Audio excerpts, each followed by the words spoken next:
Kita beralih ke informasi lain, Saudara. Di depan pemerintah Provinsi Kepri, masing-masing anggota DPRD menyampaikan hasil reses yang digelar mulai tanggal 24 Agustus hingga 6 September yang lalu. Hal mendasar menjadi isu penting adalah sarana infrastruktur dan transportasi.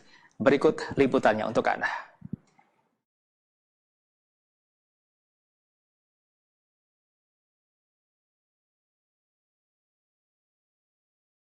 Di tengah masyarakat, para anggota DPRD Kepri belum lama ini kembali ke daerah pilihannya masing-masing.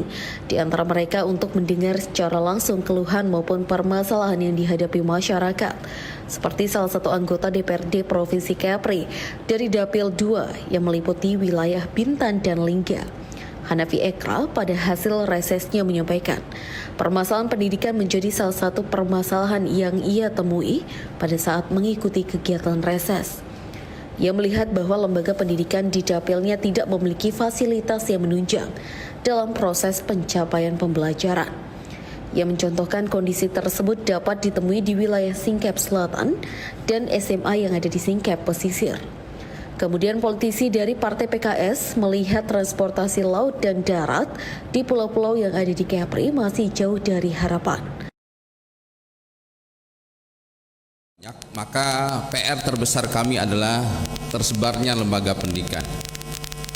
Beberapa tahun yang lalu banyak lembaga SMA yang didirikan oleh provinsi, tetapi SMA yang didirikan oleh provinsi ini antara hidup dan mati. Ya, fasilitasnya belum ada. Bahkan ada majelis guru yang dibuat dari tenda. Jadi majelis gurunya berupa tenda. Butuh perhatian besar. Mudah-mudahan Dinas Pendidikan bisa memetakan USB baru yang kita bangun untuk memenuhi fasilitas yang ada. Itu pertama.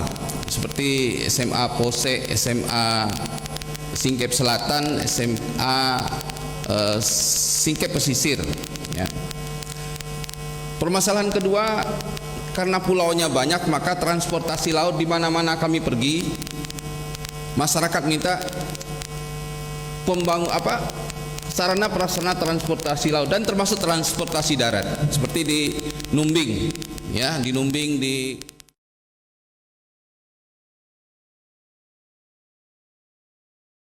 Selanjutnya, Ririn Warsiti, anggota DPRD Provinsi Kepri dari Dapil Kepri 6 yang meliputi wilayah Gulang, Galang, dan Seibeduk juga menyoroti permasalahan pendidikan yang ada di wilayahnya. Seperti sarana dan prasarana tenaga pengajar yang kurang mencukupi dan fasilitas pendukung seperti jejaring internet yang susah didapatkan masyarakat dalam mendukung proses pembelajaran daring. Kemudian ia juga menyoroti layanan kesehatan seperti BPJS Kesehatan dan fasilitas pendukung seperti puskesmas yang kurang maksimal dalam memberikan akses kesehatan yang baik kepada masyarakat, seperti ambulan, speedboat, layanan kesehatan 24 jam, dan minimnya tenaga.